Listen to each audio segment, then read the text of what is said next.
Neste painel, discutiremos as perspectivas sobre os desafios enfrentados para viabilizar modelos financeiros eficientes, a necessidade de incentivos fiscais e a importância da participação do mercado financeiro na transformação do setor de saneamento. Para compor o painel, convido, como mediadora, a diretora de Relações Institucionais e Sustentabilidade da Águas do Brasil, Marilene Ramos.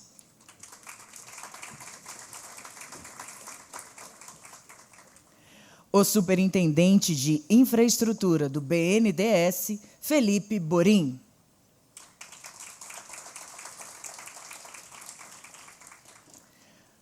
O assessor especial da Secretaria Especial de Programas de Parcerias de Investimentos, PPI, André Oliveira de Araújo. O Senior Investment Officer do International Finance Corporation, IFC, do Banco Mundial, Fernando Camacho. E o diretor-gerente de projetos do Itaú BBA, Marcelo Girão Carneiro.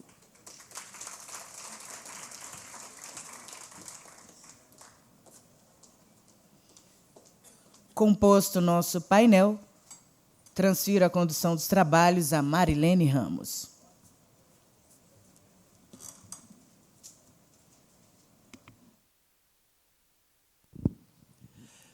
Boa tarde a todos. Heróicos, aqui resistindo, né? Aqui é o último painel. E eu quero cumprimentar aqui os nossos painelistas, né? O Felipe Borim, o Daniel, o Fernando Camacho, o Marcelo Girão, que vão compor aqui. Agradecer o convite. Cris, muito obrigada aí por essa oportunidade de falar de um tema, né, que é absolutamente fundamental. A gente, ao longo do dia aqui, discutimos os vários aspectos, né? Agora, na parte da tarde, a questão da segurança jurídica, regulatória, a questão, enfim, diversos temas aí que compõem aí que fazem a base, né, para que o setor possa avançar, mas a gente sabe que, se não tiver financiamento, não sai do chão. Então, antes de começar aí com a questão das perguntas, né, eu queria dar um depoimento pessoal de quem acompanha, né, o setor há muito tempo, décadas até, né, já. Assim, as minhas primeiras lembranças do saneamento vem sempre aquela ideia de obras incompletas, né? Um setor que, ora tem a rede, não tem a estação, ora tem a estação, não tem a rede, um cenário de obras paradas. Quando eu cheguei no BNDES, em 2016, eu estava na diretoria de infraestrutura e a gente ali desembolsando 30 bi por ano para o setor de infraestrutura em geral. O setor de saneamento não chegava a ser 1 bi, né? 700 milhões por ano, coisa assim, estou falando de 2016. Né? E a transformação que aconteceu. Né? Hoje, quando vocês puderem ver aí o panorama do saneamento, que eu já dei uma olhada, aliás, parabenizar a Bicon, está uma leitura fácil e super bonita, do marco do saneamento para cá, né, o volume de recursos aplicados cresceu assim substancialmente. Né? E isso sem mais, praticamente sem PAC, praticamente, né, sem recursos não reembolsáveis, né, tudo recursos ou do setor das companhias estatais ou do setor privado.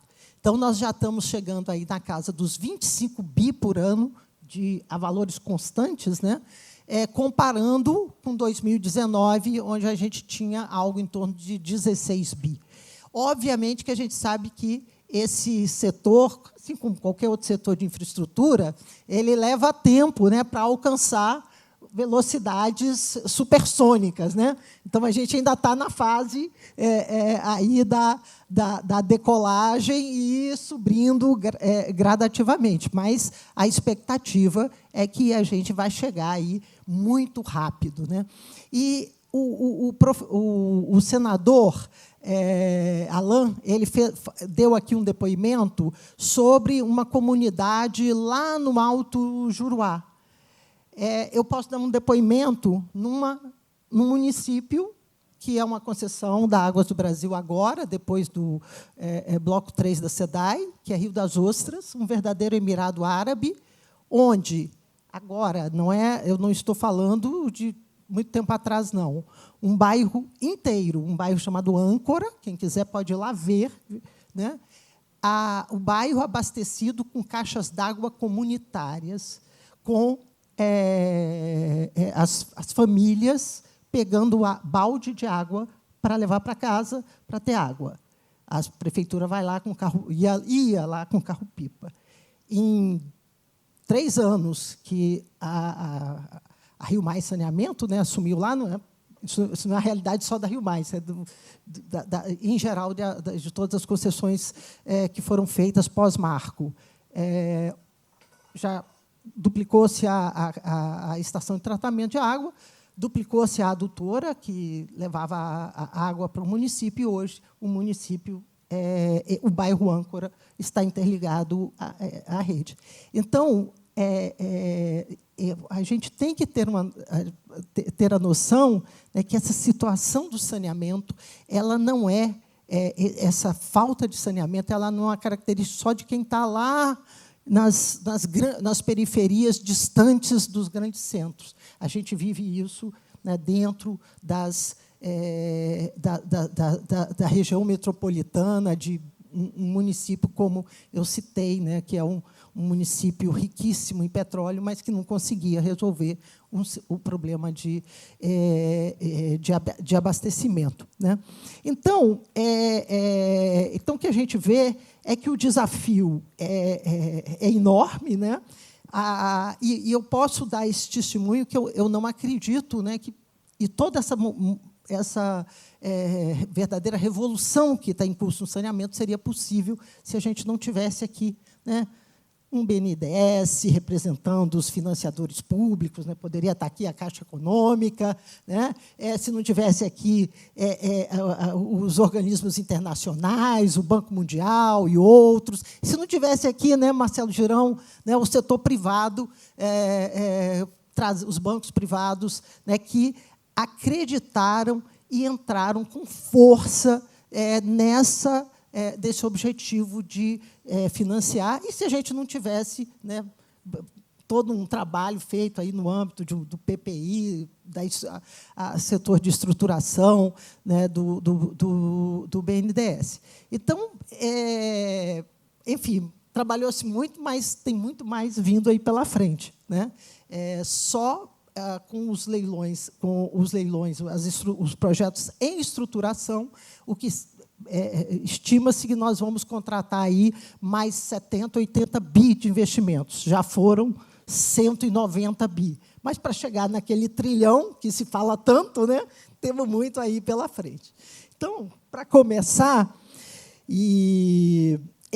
vou falar aqui, dirigir aqui para o Borim, como é que o BNDES está vendo esse desafio, né? Obviamente que a gente já viu, né? Talvez você até possa comentar um pouco, Borim, do que foi essa mudança, né, que o BNDES fez, essas grandes inovações que já permitiram esses volumes de recursos, né, de financiamento contratados até o momento, e o que vocês estão vendo aí pela frente, porque nós vamos chegar cada vez mais a regiões mais carentes, né?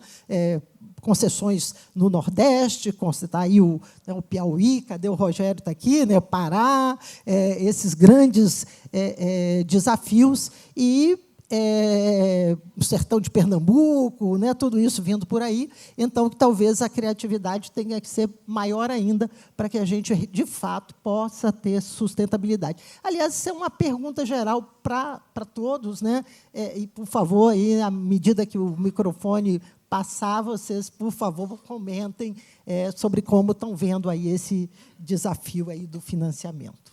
Obrigada.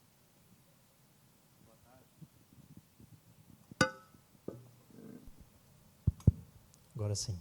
Boa tarde a todos e todas. Queria agradecer a oportunidade aqui de representar o BNDES, parabenizar a Cristiane, aqui a Bicom, pelo evento fantástico aí que está sendo realizado. Né, nem preciso falar da importância dessa discussão. E ainda mais um prazer participar dessa mesa com a Marilene, que já esteve no banco, foi diretora do banco, né, e estava lá presente nas primeiras estruturações, né, Marilene? Quando começou a estruturação de Alagoas e do Rio de Janeiro, 2017, a Marilene provavelmente estava ali na reunião de diretoria que aprovou esses primeiros projetos, né? Então, uma honra participar aqui. Bom, de fato, acho que, né, nem precisamos falar também do movimento que está acontecendo no setor como um todo, esse aumento, né, de investimento que está ainda num ramp-up, como a Marilene colocou, né? Já parece que faz muito tempo, mas os grandes projetos, mesmo os primeiros que foram leiloados, como Alagoas e Rio de Janeiro, estão ainda no momento inicial dos investimentos. E os investimentos estão crescendo muito, né? Já são aí 25 bilhões por ano, mas devem continuar crescendo e à medida ainda mais que os novos projetos forem chegando. Então, acho que a gente está num ciclo que ainda está no seu início, né? Então, a gente tem ainda um desafio muito grande de estruturação, principalmente chegando nessas regiões em que vai ser mais desafiador você colocar de pé projetos grandes e eles pararem de pé, né, financeiramente. A gente tem desafio de trazer players para esses lugares, né? E tem o desafio do financiamento e de como alocar recursos, de onde tirar os recursos para fazer esses investimentos, né?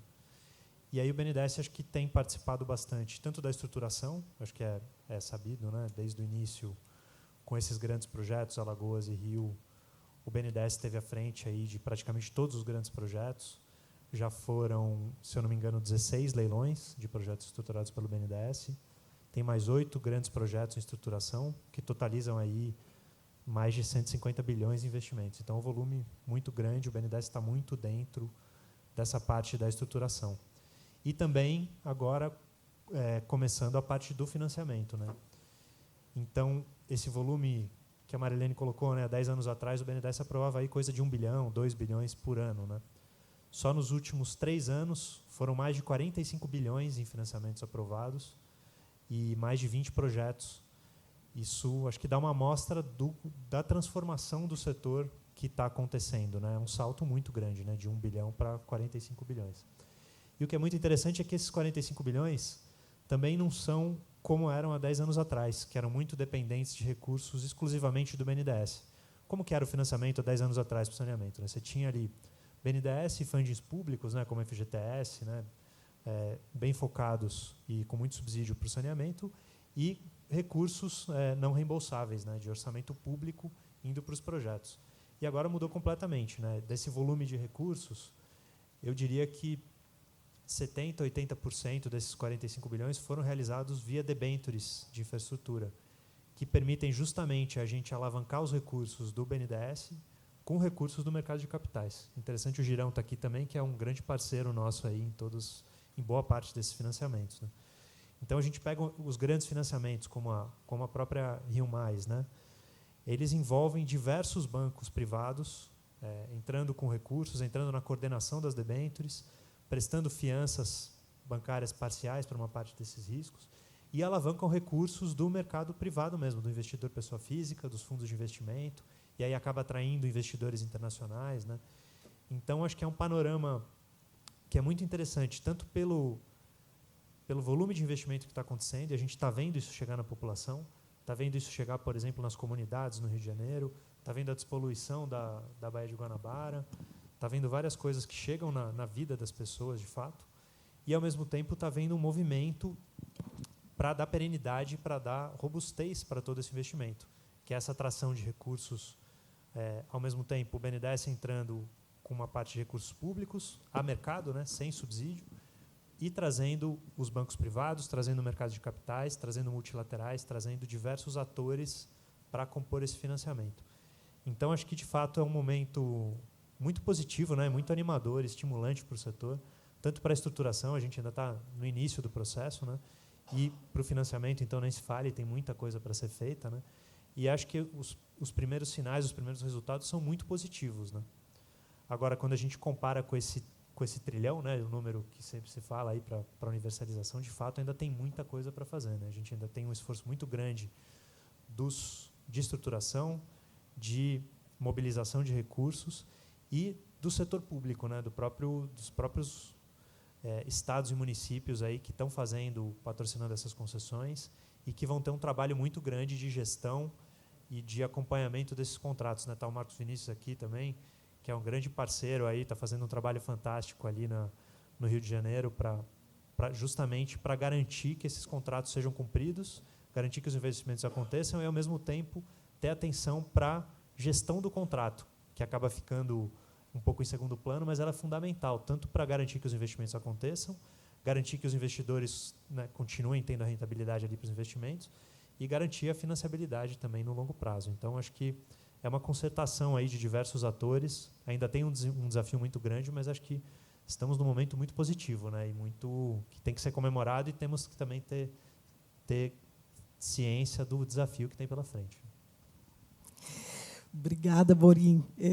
Tenho certeza que vai ter que ter muita criatividade aí para continuar conseguindo manter esses projetos e de forma saudável, né? Porque o que a gente não quer é um operador que não consiga cumprir o contrato, que não possa honrar aí com seus compromissos e atender o que é previsto.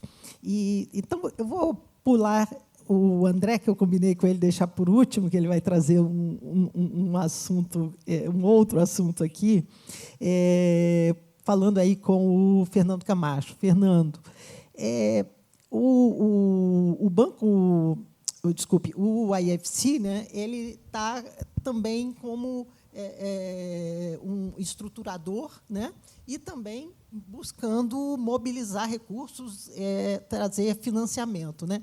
Como é que está essa atuação? O que vocês estão vendo aí para os próximos anos aí para o setor de saneamento, e como é que você viu essa mudança, né? Você estava no BNDES anteriormente, né? E já está há alguns anos no IFC, já protagonizaram aí a privatização da Sabesp, né, uma operação gigantesca, né, e outras. Conta aí um pouquinho do que também está vindo por aí, e também daquilo que você vê de experiência internacional, né, porque o Banco Mundial e o IFC trabalham nos países mais de menor desenvolvimento e, certamente, tem boas experiências e más experiências, né? E o que é que a gente não pode fazer e o que a gente deve trilhar aí pela frente. Perfeito. Primeiro, agradecer o convite aqui da Bicom, agradecer a Cristiane pela oportunidade aqui de eu fazer parte desse painel. Cumprimentar a Marilene, né, que conheci em 2017, lá quando ela foi diretora do banco. Meu amigo Borim, de BNDES também.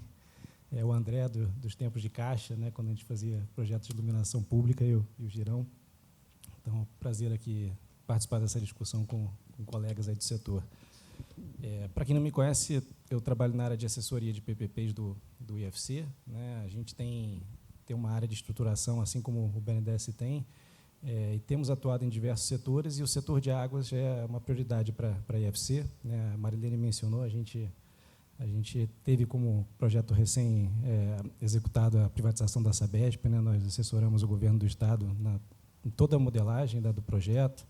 Temos ainda um projeto em Minas Gerais, né, o Água dos Vales, lá na região da Copanor.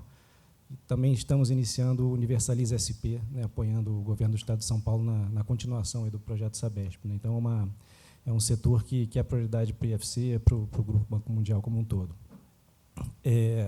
Aqui nesse evento ficou claro né, mais claro ainda o quanto que a gente avançou, né, nos últimos anos em investimentos em saneamento. Eu acho impressionante, inclusive em termos de regiões, né, a gente tem avançado em regiões que 5 anos atrás era difícil imaginar ter investimento em regiões na região norte, na região nordeste, né, a participação privada era muito tímida nessas regiões, e num setor como o setor de saneamento, né. Então, acho que isso todo esse movimento, graças ao pioneirismo do BNDES como estruturador, né, e os parceiros privados que acreditaram nesses projetos, né. O que eu acho que, olhando para frente, né, acho que a gente tem dois pontos que são importantes. Primeiro, ter um zelo regulatório com os atuais contratos, né, porque, assim como a gente teve o setor de aeroportos, setor de rodovias, tivemos aprendizados, né, lições, vimos coisas dando certo, outras nem tanto, então os projetos, ao longo do tempo, foram sendo aperfeiçoados, então acho que isso é um caminho natural que a gente vai ter aqui também no setor de saneamento, né? A regulação é viva, né, dinâmica, né? E aí, com isso, também, para os próximos projetos, a gente, né, já absorver esses aprendizados, né? Tem questões que a experiência internacional mostra que são muito relevantes para esse setor, né? A primeira, que é notória, é a questão de tarifa, né? Tanto a tarifa inicial dos projetos, mas também a trajetória tarifária ao longo do tempo, né? Quando tivemos projetos em que essa tarifa se descolou muito da inflação média, né, da sociedade, muitos projetos acabaram falhando, né? Então, caso de Buenos Aires, que a tarifa era indexada pelo dólar, caso de Paris, que a tarifa era indexada por uma cesta de custos, caso de Berlim, que tinha uma taxa de retorno fixa. Então, é importante que, para os contratos atuais, a gente tenha esse cuidado, né, de preservar a sustentabilidade tarifária, porque isso pode ser um ponto de atenção no futuro. O que a gente já teve né, com relação a esse ponto de aprendizado? No caso da Sabesp, a criação do FAUSP, né, que é um fundo que, né, recebeu recursos da própria privatização, que vai receber recursos de dividendos do Estado na empresa, e esses recursos vão ser utilizados para manter a sustentabilidade tarifária da empresa ao longo do tempo. Então, esse é um ponto, né? Aqui, em vários outros painéis, também já foi mencionado, né, a criação de outros fundos para esse fim, né, de sustentabilidade tarifária. Então, essa é uma questão relevante, que acho que a gente que vai ser importante, ainda mais pegando o gancho da Marilene, acho que daqui para frente a gente também vai começar a ir para mercados ainda mais difíceis, né? Então, esse é um ponto importante. Segunda questão é os mais vulneráveis, né? A gente garantir que esses investimentos atingirão os mais vulneráveis. No caso de Buenos Aires, por exemplo, também um dos pontos críticos do projeto foi que ele não incluía as áreas informais da cidade. Então, também gerou uma resistência popular contra o projeto. No caso da Sabesp, já incorpora esse ponto, então a área rural, as áreas informais, né, da área de concessão da Sabesp fazem parte do contrato, com recortes específicos para essas categorias ao longo do tempo. Então, a gente garante que os investimentos atingirão esses usuários. Então, esse também é um ponto relevante. Uma outra questão é a integração vertical da cadeia, né? Ao contrário de outros setores, por exemplo, de energia elétrica, em que a gente teve uma desverticalização total, né? O setor de águas ele se manteve, na maior parte dos países, integrado, né? Aqui no Brasil, a gente está tendo alguns casos em que a gente tem um mercado atacadista separado. Então, acho que esse é um ponto também que merece uma atenção. Eu achei super positivo o discurso da governadora hoje, e aí a solução que o BNDES deu muito inteligente de utilizar a outorga do projeto para a segurança hídrica, para garantir investimentos em segurança hídrica. Então, acho que isso já é uma inovação, um aprendizado que está sendo incorporado aí nos novos projetos. Então, enfim, são alguns pontos aí que eu acho que são interessantes, né, que são importantes, que a gente considere para o futuro dos novos projetos, mas acho que o momento que o setor vive é super positivo, né? Esse evento já mostra, né, o quanto a gente já avançou. Eu acho que a gente tem muito ainda para avançar em outras regiões, acho que a perspectiva é muito positiva. Obrigada, Fernando. Você realmente tocou pontos que preocupam, né?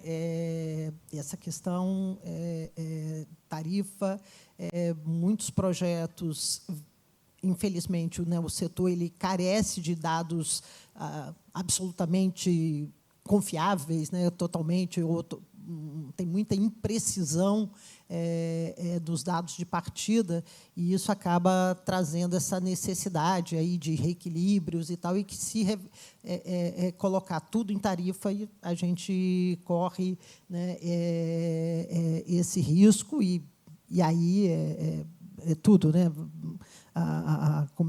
Como é que a gente mantém aí esse equilíbrio com a capacidade de investir, a capacidade de atender, né,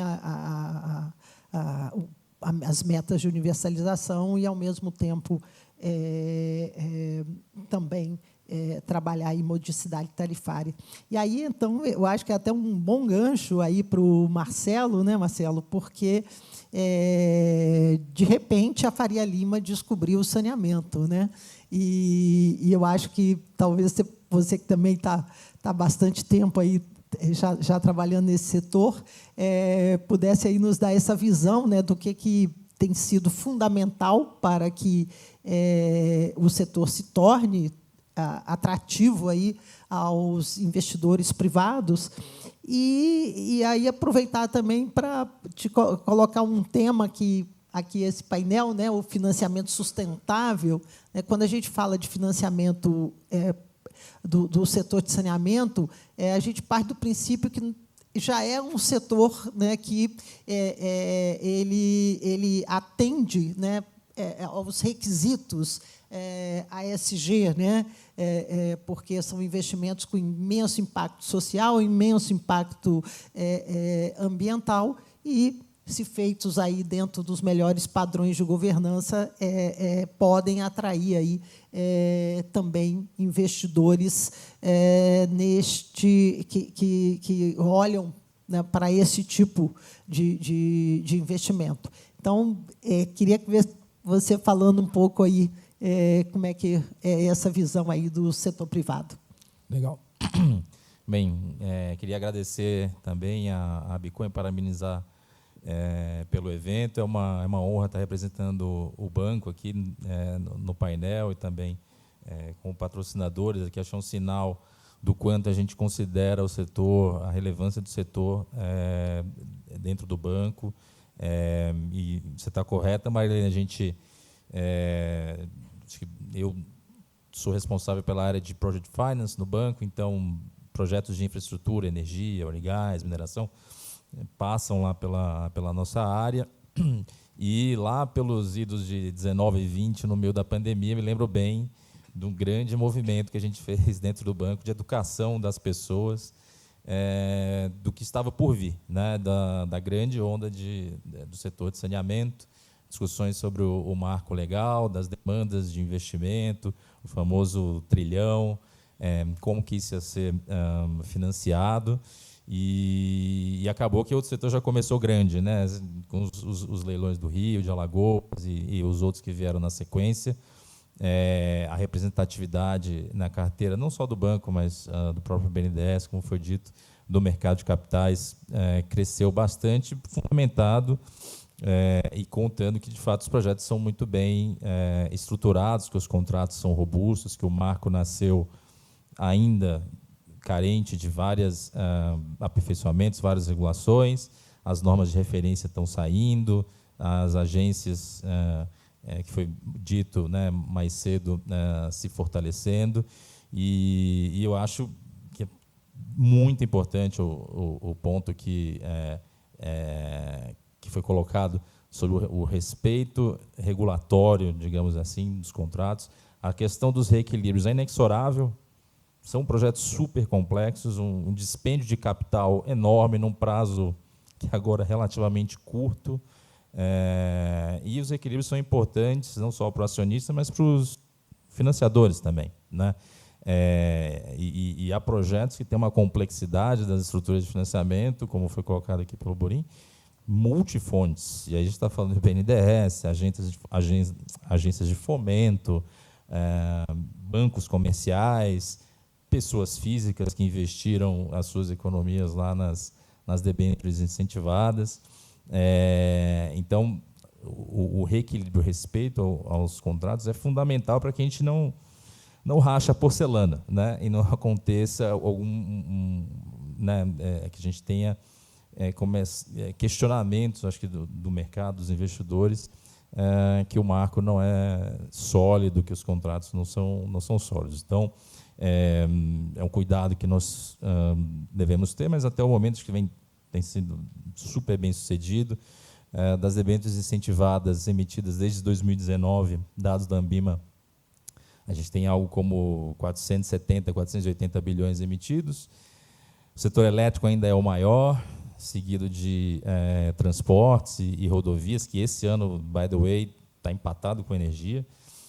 E o setor de saneamento já é o terceiro, né, com 50 bi, mais ou menos, entre artigo 1º e artigo 2º, que dá perto de 10% do todo emitido desde 2019. Então, tem espaço para crescer, tem apetite. Acho que o mercado, para esse tipo de papel, na perspectiva que somos líderes, né, do mercado de capitais local há mais de 10 anos, o mercado está funcional, líquido, apesar do custo nominal estar alto, os spreads de crédito estão bem comprimidos, a demanda dos investidores é bastante grande, e, de novo, projetos bem estruturados, contratos bem feitos, fundamental para que a gente continue essa dinâmica positiva. E aí, 2 aspectos. Eu acho que, quando você mencionou, Marilene, sobre o setor, né, dizer que uma debênture sustentável, uma debênture verde ou azul no saneamento é quase redundância, devia nascer já com título, sem precisar de second party opinion. Acho que já houve 13 ou 14 emissões com esse selo, mas antes de ser o aspecto mais relevante, e é importante, o mercado local talvez é um requisito que tenha que ter, mas não influencia hoje significativamente apetite por conta disso.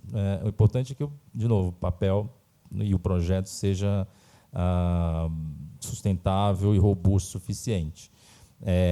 E aí, aproveitando o gancho também do último painel que o deputado Arnaldo Jardim comentou, esse instrumento, as debêntures incentivadas, hoje não só é um instrumento importante para acessar esses investidores, pessoas físicas e fundos de infra, mas também o próprio BNDES tem usado o instrumento como um novo modalidade de financiamento, repassando o benefício que hoje existe parcial, né, para os bancos carregarem esse tipo de papel. A alíquota dos bancos de imposto de renda é 25%, existe um benefício que os bancos conseguem carregar pagando 15%, e isso parece um detalhe, mas a MP 1303, ela altera, né, a proposta é alterar de 0 para 5 e de 15 para 17,5%, mas ele retira a exclusividade na fonte do imposto de renda para pessoas jurídicas, inclusive bancos. Então, isso significa que os bancos, ao carregar esses papéis, vão passar a pagar a alíquota cheia de 25%.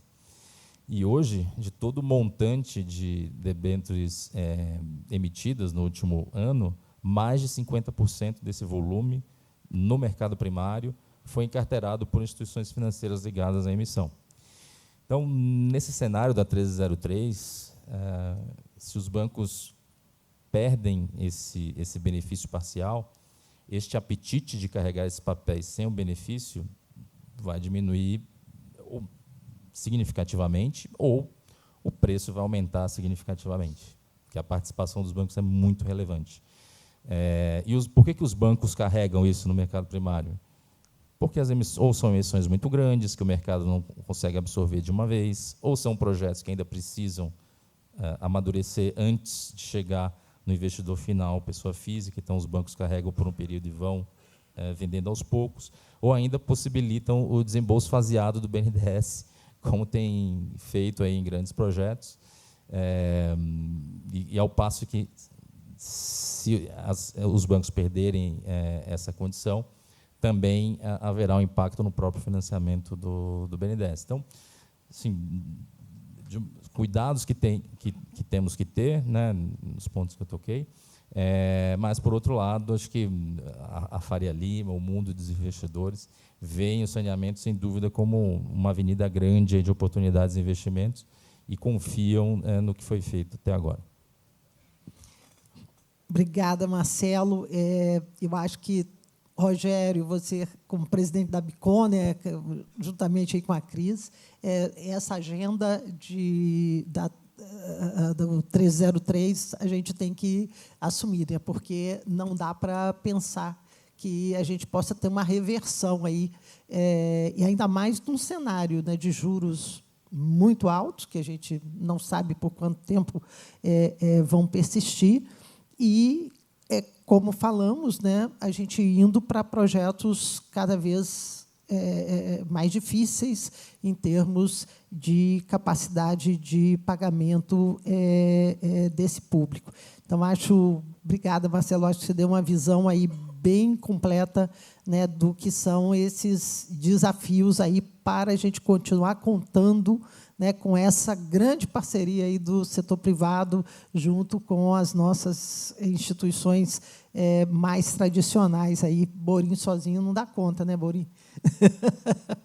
Bom, mas a gente vai falar agora de um tema, quer dizer, que toda essa revolução que está acontecendo com água e esgoto, pós-marco de saneamento, não aconteceu ainda no setor de resíduos. É uma tristeza, é uma chaga para o país, né, a gente ter mais de 3.000 lixões públicos, né, recebendo o lixo todo dia, sem nenhum tipo de proteção, sem nenhum tipo de cuidado com todo o impacto que isso traz, e mesmo o serviço de coleta deficiente, as ruas cheias de lixo, as áreas, né, de periferia, áreas mais pobres, com lixo em terrenos baldios, dentro dos rios, chegando lá, Soreana, Baía de Guanabara, e todo esse cenário horroroso que a gente tem aí por todo o Brasil. E aí, o André, que é assessor especial do PPI, vamos tratar desse assunto, né? Combinamos, né, André, de tratar desse assunto, porque este também é um setor que eu acompanho bastante já há muito tempo, e realmente mudar essa realidade é muito difícil, e a gente tem uma dificuldade que, se o setor de água e esgoto ele já tem esses problemas de fragmentação de tudo isso, o lixo é ainda mais complicado, porque realmente fica ali, né, na mão do município, do prefeito, e um grande desafio que se encontra, né, para financiar os projetos de lixo, né, para a construção dos aterros sanitários, futuramente, quem sabe, usinas de recuperação de energia de lixo, tudo isso, é a questão dos recebíveis, né? Você depende de um prefeito que, quando tem a taxa de resíduos implantada, cobra ali junto do IPTU, vai para a conta única do município, e o recurso vai para tudo, muitas vezes não vai para pagar o prestador de serviço. E aí tem aí uma discussão, né, que já vem há muitos anos, acalentada pelo setor, mas que se efetivou em muito poucos casos aqui no Brasil, né, muito poucos municípios conseguiram fazer, que é o cofaturamento, cobrar a conta de lixo junto da conta de água e esgoto. E aí tem todos aqueles reflexos, né? Todo mundo, não, isso vai aumentar a inadimplência, o que vai acontecer e tal. Enfim, a Ana lançou uma norma de referência, né? E aí, André, eu queria que você falasse um pouco sobre isso e qual é a expectativa de que isso possa realmente promover no setor de resíduos a mesma revolução que o Marco trouxe para o setor de água e esgoto. Tá bem. Alô? Obrigado, Marilene. Bom, primeiramente, queria cumprimentar a pessoa do Rogério Tavares aqui, toda a equipe da BICON, toda a organização por esse maravilhoso evento tão importante para comemorar uma data tão importante, 5 anos aí do saneamento. E, nesse sentido, é que nós tomamos a liberdade de falar um pouco aqui aqui sobre resíduos sólidos, que é um tema muito caro para o governo federal. É um tema que já foi tentado resolver há várias décadas. Nós vimos investindo em aterros e sem nenhum resultado. Então, a ideia é trazer aqui um pouco para a discussão, entendendo o resíduo como um componente do saneamento. Então, nós estamos falando de conexão, saneamento. Eu acho que aqui, nesse fórum, nós temos aqui talvez os grupos mais fortes para o setor de saneamento. E se há de ter uma solução para os resíduos sólidos no Brasil, deve partir daqui. O PPI, para quem não conhece, o PPI é uma secretaria especial da Casa Civil.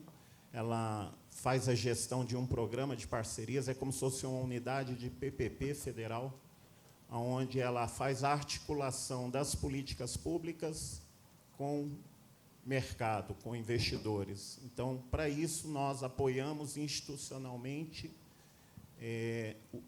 fomentando o ambiente regulatório, o ambiente institucional e o ambiente financeiro também, através de diversos instrumentos. Antes de entrar diretamente no assunto do resíduo, queria só deixar o recado, o PPI ele é envolvido em diversas frentes para aumentar a financiabilidade de projetos no país.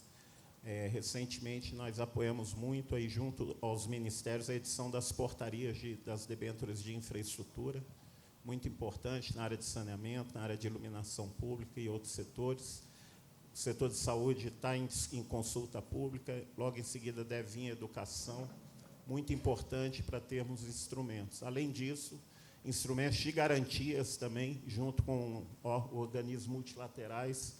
Tudo isso é financiabilidade de projetos, qualidade de projetos. Nós temos uma frente muito ampla com o próprio BNDES, no setor de saneamento. Temos também uma frente muito grande com a Caixa Econômica no nível subnacional e com a Infra-SA em âmbito federal. Então, o PPI é um pouco disso tudo.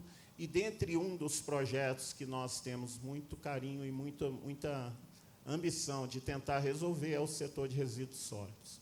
E aí entra a figura do cofaturamento. Não há de se falar em financiamento de projeto para o banco se você não tiver uma receita estável e previsível. Rogério falava aqui de manhã do Project Finance lá na Caixa, na época que você estava lá, eu também estava. E sem a receita no componente fluxo de caixa, onde você tem a garantia dela, o financiamento ou vai ficar muito caro ou não vai sair. Porque não adianta ter covenants, não adianta ter garantia, fiança, taxa interna de retorno, VPL, pode esquecer tudo se a receita não for firme. E é nesse sentido que a gente quer tentar estabilizar um modelo de recuperação de custo para os resíduos sólidos através da cobrança integrada na conta de água, em boleto único, aonde, se não pagar, vai cortar água e, naturalmente, ninguém consegue viver sem água. O problema do resíduo, até então, é que ele vinha sendo cobrado, como a Marilene colocou, via taxa no IPTU. Os índices de inadimplência passam dos 40%. E a realidade do país é a seguinte, pessoal, 40% dos municípios brasileiros cobram resíduos sólidos. O resto não cobra nada. E desses que cobram, 3% são superavitários. O resíduos sólidos é a segunda maior despesa no município. Só perde para o pessoal. Na maioria deles, né? Claro. Então, existe um problema, e se não for endereçado da forma correta, vai continuar perdurando anos adentro. Nós temos uma oportunidade muito grande agora. Esse assunto vem sendo discutido com mais rigor desde 2017, quando se criou o PPI, quando se criou um fundo que apoia projetos, e se determinou que o resíduo sólido seria uma política pública do governo federal de apoio. Mas somente agora, mais recente, a gente vem discutindo isso mais de perto, tanto com as companhias estaduais, como as privadas, e com a regulação.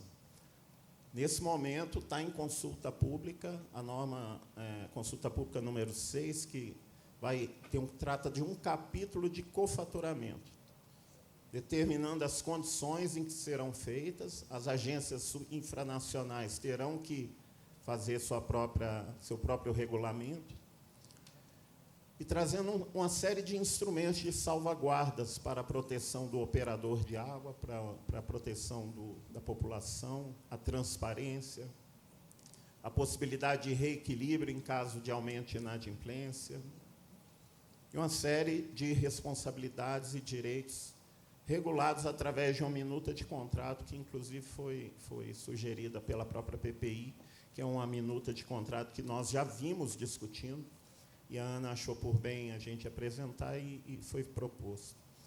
Então, Marilene, só para encerrar essa primeira parte, essa era a primeira apresentação do tema. Eu acho que, a partir daqui, nós estamos caminhando rápido aqui para a universalização da água e do esgoto. Agora, o resíduo sólido, se vocês viram o novo marco, já venceu a data de terminar com os lixões. E vai continuar sendo assim. Esse prazo já foi empurrado várias vezes. Então, é um momento da gente refletir, pensar o saneamento como um todo.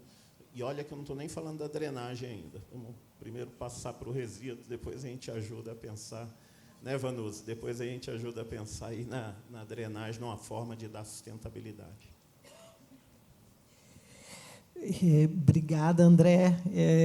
Compartilho aí com a sua expectativa, né? Porque, de fato, é um setor que precisa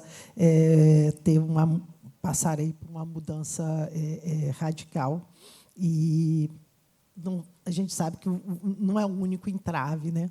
Mas aí, aproveitando, né, Borim, voltando aqui com você, primeiro, eu queria saber se você compartilha dessa opinião aí do Marcelo, né, pela visão aí dos bancos privados, de que a forma como toda a regulação, todo o arranjo institucional, tudo isso está funcionando aí nos últimos anos no setor de saneamento, se corresponde, né, a todas as expectativas que foram colocadas e que fundamentaram, né, as concessões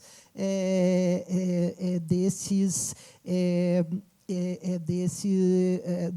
financiamentos que estão aí, e também de que forma o BNDES pretende mobilizar outros tipos de recursos, né? A gente tem fundo clima, tem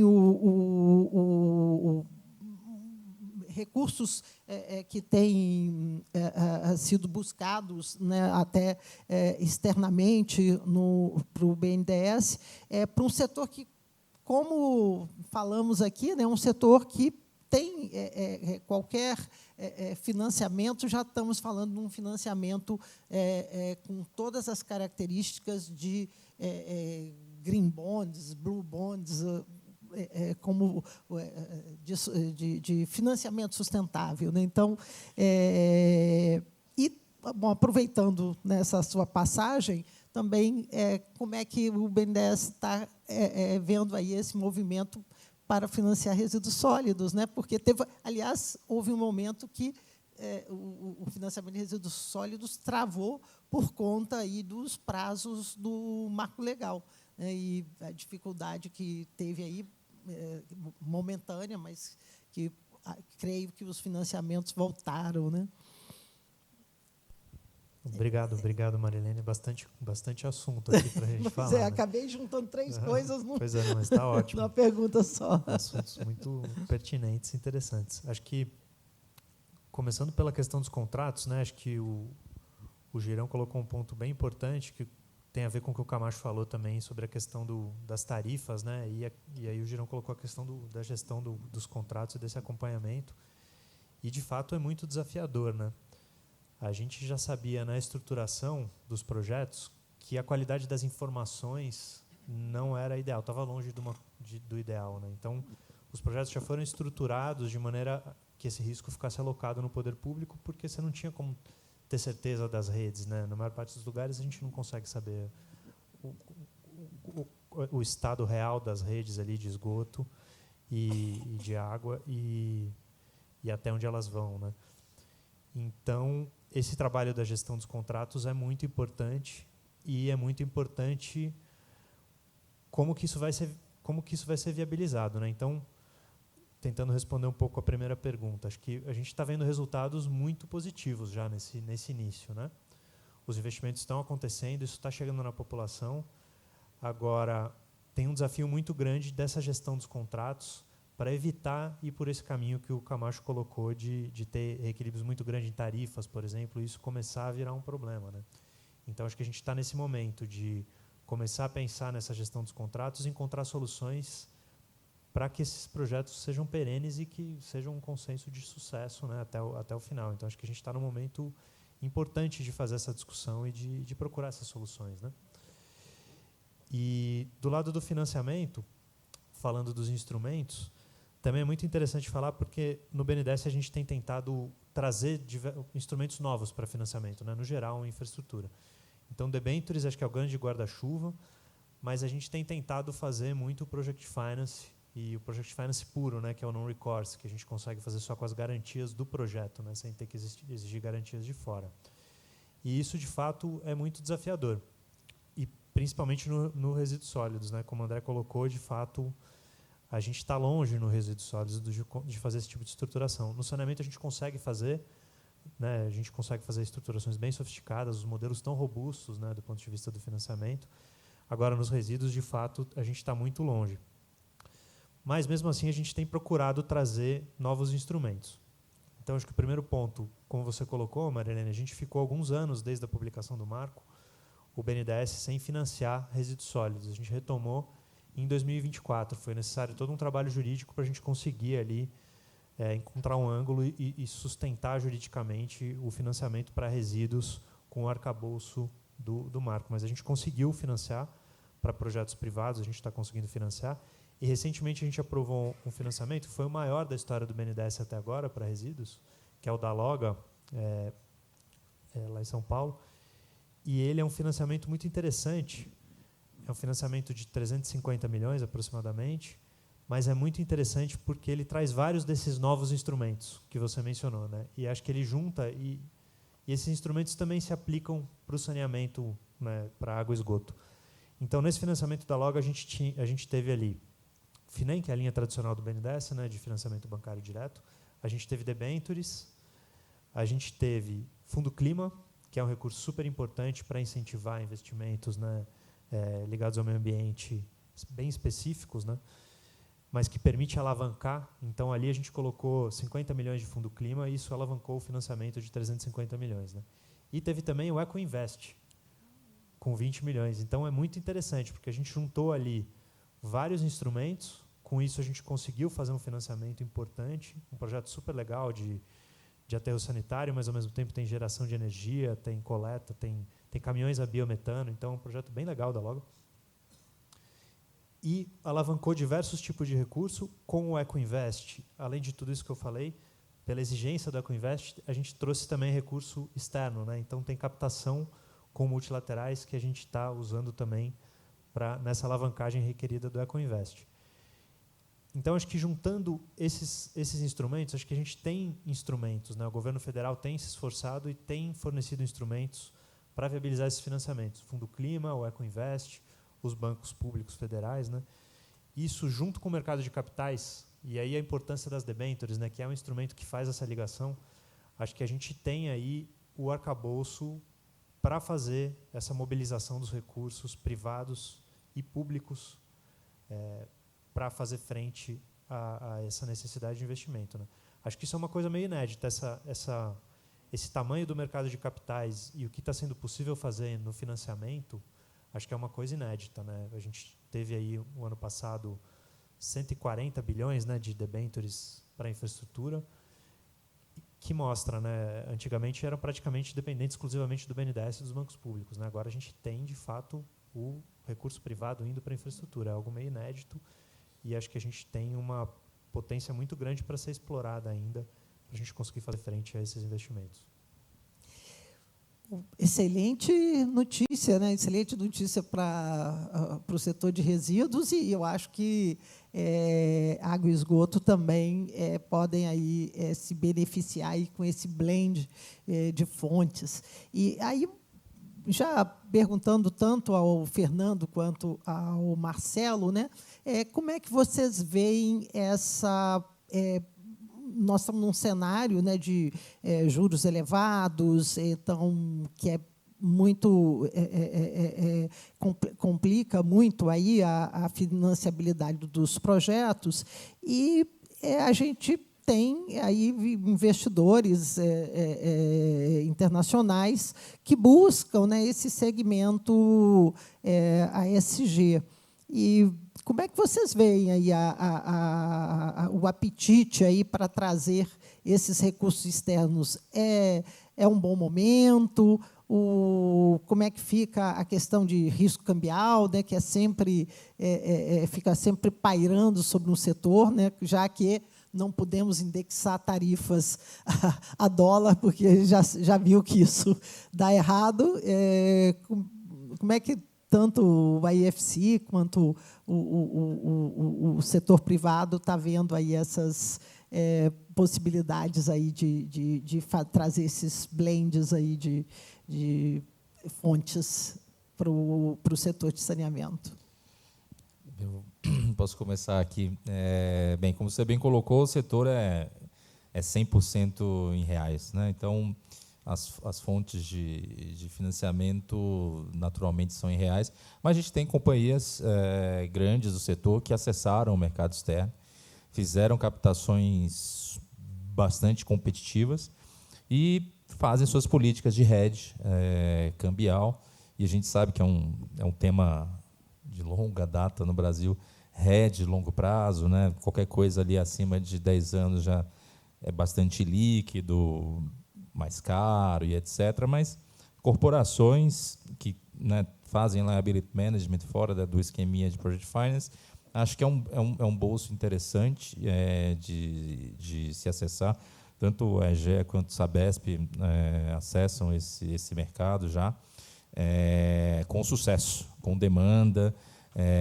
E aí acho que o setor tem, como eu falei, todo o apelo, não só para os investidores tradicionais, mas também para aqueles 100% focados em emissões verdes ou azuis, emissões sustentáveis.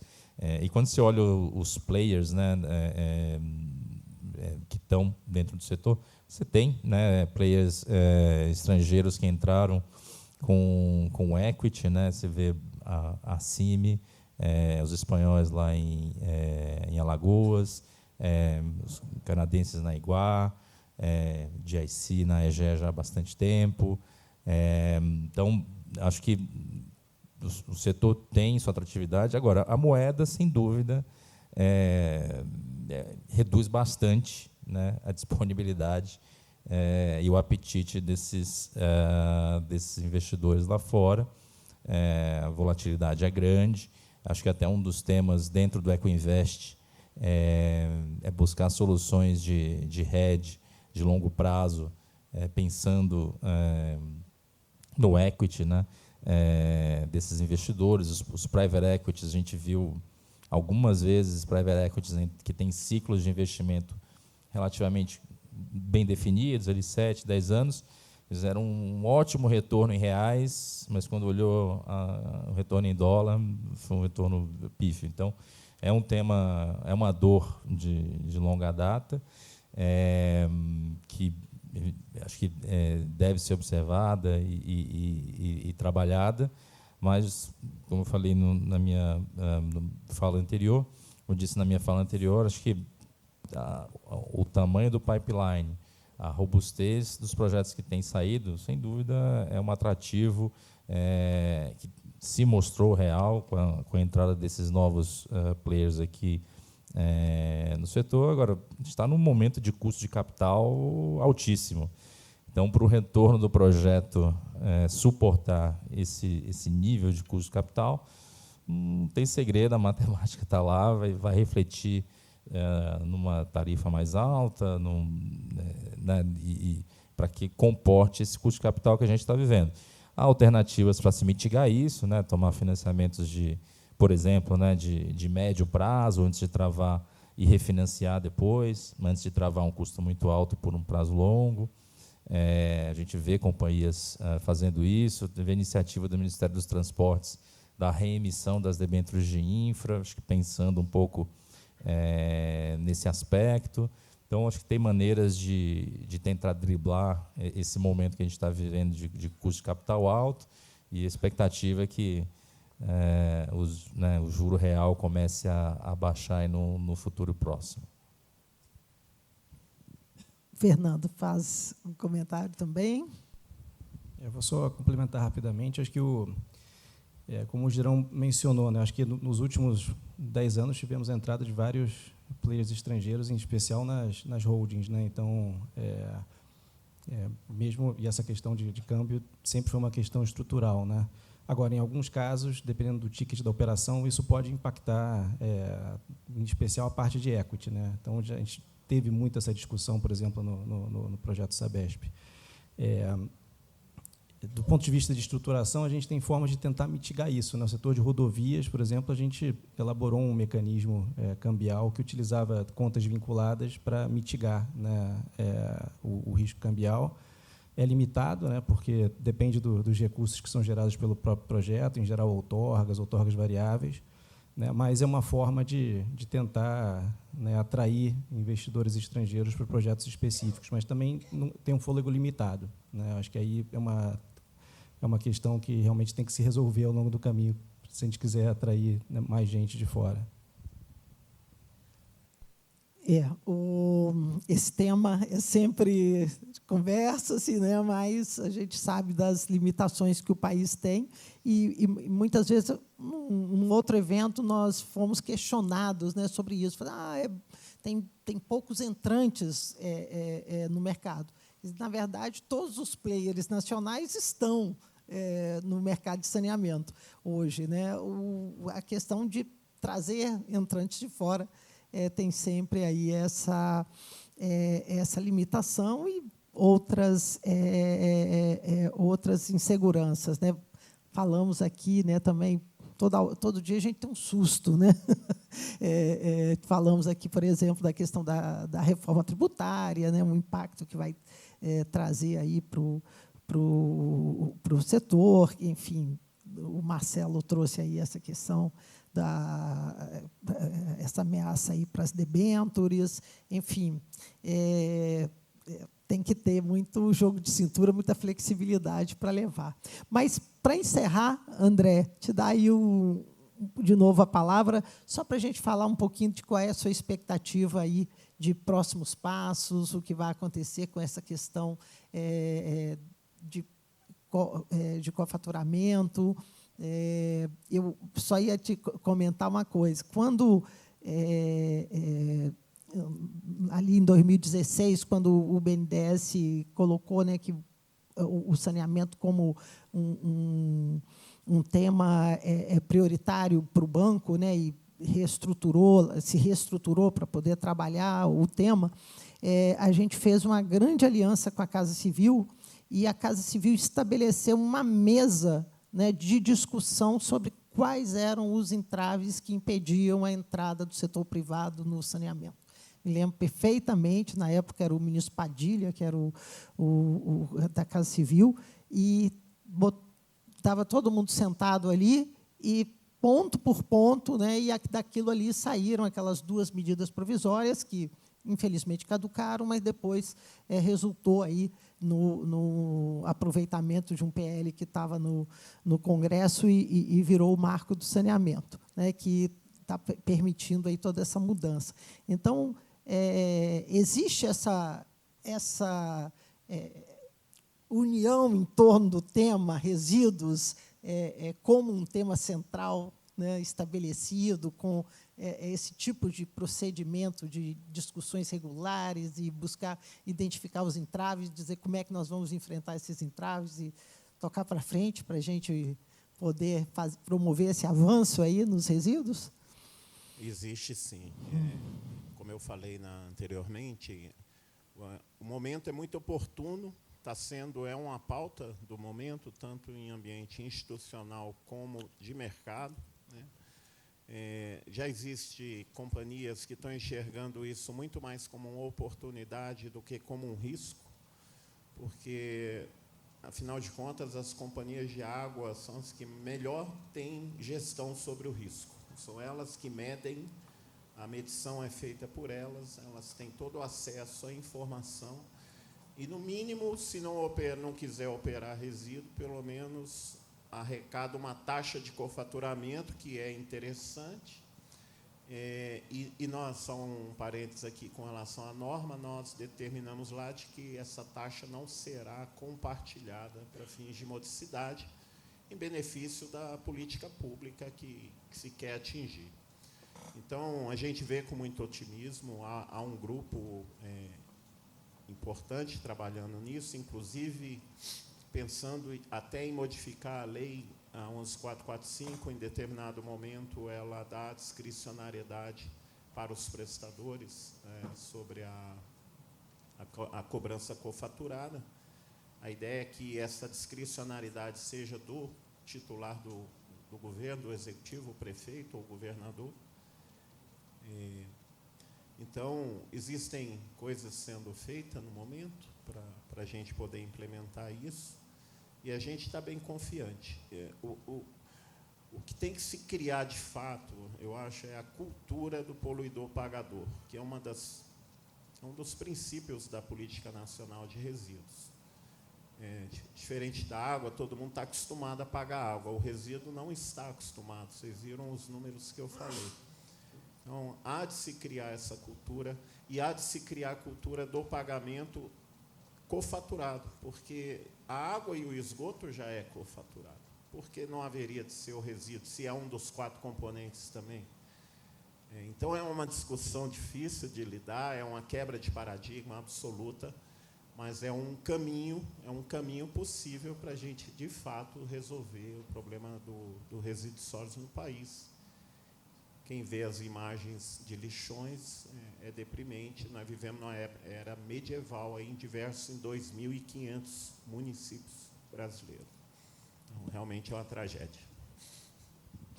Gente, nosso tempo se esgotou e agradecer aqui os nossos painelistas aí por essas riquíssimas contribuições, e eu acho que a gente sai daqui com a certeza de que não será por falta de financiamento que o setor de saneamento não vai avançar.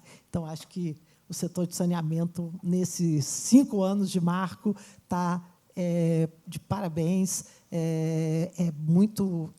dá muito otimismo, né, para quem já vivenciou aí tempos muito ruins, de baixíssimos investimentos, de obras inacabadas, de serviço que não era prestado, e poder vislumbrar aí a possibilidade de um caminho aí para uma universalização. Então, obrigada e parabéns aí à Bicom pela realização desse evento, gente. Obrigada.